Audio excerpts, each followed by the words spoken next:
Ready അല്ലേ?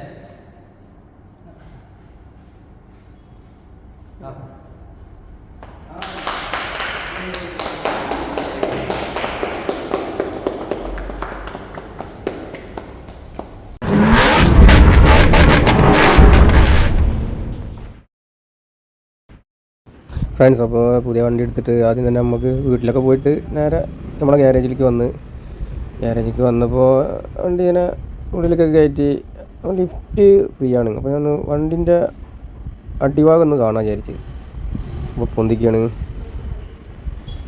വണ്ടിൻ്റെ. നമ്മുടെ എല്ലാവരും വീഡിയോയിൽ വണ്ടിൻ്റെ പുറമേ ഉള്ള ചൊറുക്കല്ലേ കണ്ടിട്ടുള്ളൂ. നമുക്ക് അടിയിലൊക്കെ എന്താ പാട് നോക്കുക. സ്കോഡേൻ്റെ അടിഭാഗം, സ്കോഡേൻ്റെ നമ്മളെ കൈലാക്കിൻ്റെ ഫ്ലോറ് അടിഭാഗത്തെ വിശേഷം. നമ്മുടെ തുടക്കം തന്നെ ബ്രേക്ക് കാലിബറാണ്. ഡിസ്കിന് നല്ല വട്ടുണ്ട്, നല്ല വലിയ കാലിബറാണ്. അതേമാതിരി ഇത് സ്റ്റെബിലൈസർ ലിങ്ക് ഫൈബറാണ്. പിന്നീട് പറയുകയാണെന്നുണ്ടെങ്കിൽ സ്റ്റിയറിംഗ് ബോക്സ്, അതേപോലെ ഫ്രെയിം അമ്മലൊക്കെ ചളിയാണ്. ഇതിൻ്റെ മുകളിൽ സ്കോഡ ഒറ്റോവിക്കൊക്കെ വരുന്ന മാതിരി, പണ്ടത്തെ വണ്ടിക്കൊക്കെ വരുന്ന മാതിരി മറ്റേ കവറിങ് ഒന്നുമില്ല. അതുകൊണ്ട് ചളിയും വെള്ളമൊക്കെ തെറിക്കും. ഇത് ഓട്ടോമാറ്റിക് ഗിയർ ബോക്സിൻ്റെ ഓയിൽ സമ്മ്. പിന്നീട് പറയുകയാണെങ്കിൽ കോട്ടിംഗ് ഒക്കെയാണ്. ഇത് കണ്ടില്ല, ഫൈബർ കോട്ടിങ്, നല്ല അടിപൊളി കോട്ടിംഗ് ഒക്കെയാണ്. നമുക്ക് അണ്ടർ കോട്ടിങ് ചെയ്യേണ്ട ആവശ്യമില്ല. ഫ്യൂൽ ടാങ്ക് ഫൈബർ തന്നെയാണ് ഇപ്പോൾ എല്ലാ വണ്ടികൾക്കും വരുന്നത്. ഇത് ബീം ആമാണ്, ബാക്കിൽ ആം അത്യാവശ്യം ക്വാളിറ്റി നല്ല അടിപൊളി ആം തന്നെയാണ്. എങ്ങനെയൊന്നും അടി കൂടെ പൈപ്പും കാര്യങ്ങളൊന്നുമില്ല, ഫുള്ള് സെറ്റാണ്, അടിപൊളിയാണ്. നല്ല ഫിനിഷിങ് ആട്ടോ, അടിയൊക്കെ നല്ല വൃത്തിയിൽ സെറ്റാണ്. ഇത് അലുമിനിയത്തിൻ്റെ പൈപ്പ് കാണുന്നത്, ഹാൻഡ് ബ്രേക്ക് കേബിൾ പോണതാണ്. പിന്നെ ഇത് ഫ്യൂൽ ടാങ്കിൻ്റെ ഇതിൽ കൂടെയാണ് പൈപ്പ് പോകുന്നത്. ഒരു ഡാമേജും വരില്ല. ചേസിൻ്റെ ഉള്ളിൽ കൂടെ കയറി പോണ്. ഫ്ലാപ്പ് ഞാൻ തന്നെ ഫിറ്റ് ചെയ്ത്, ഫ്ലാപ്പ് ഷോറൂമിൽ നിന്ന് ഫിറ്റ് ചെയ്യുമ്പോൾ ഫിനിഷിങ് കിട്ടില്ല. ഞാൻ നല്ലപോലെ അടിപൊളിയിൽ സെറ്റ് ചെയ്ത്, കമ്പനി ഫ്ലാപ്പ് തന്നെ അതിനാണ്ട് വാങ്ങിച്ച് ഞാൻ സെറ്റ് ചെയ്ത് പറഞ്ഞു. അത് കറക്റ്റാണ്. ഇതാണ്ട ചളിയും വെള്ളം നല്ലോണം ഉണ്ടാവും. അതേപോലെ ഇത് കൺവേർട്ടറാണ് കാണുന്നത്. ഗിയർ ബോക്സിൻ്റെ വെള്ളം കയറും അധികമായിട്ട്. ഇതിൻ്റെ ലൈറ്റ് വെള്ളം നിൽക്കുന്നിടത്തൊന്നും പോകണ്ട.